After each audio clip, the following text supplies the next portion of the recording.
Arnold Schwarzenegger ist in mehreren Filmen gewesen, zum Beispiel The Terminator, Commando und andere Filme. Sigmund Freud. Freud war ein österreichischer Arzt der jüdischen Familie, der als Schöpfer von Psychoanalyse und Religionskritikern bekannt wurde. Hansi Hinterseer ist ein österreichischer Sänger, Schauspieler und ehemaliger Skifahrer. Im jungen Jahren war Hinterseer in der internationalen Elite des Skifahrens und seine besten WM-Ergebnisse wurden zu einer Silbermedaille. Rudolf Steiner.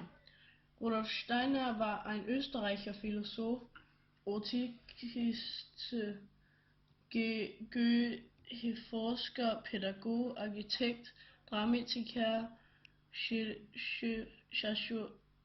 Sozialdenker und Historiker.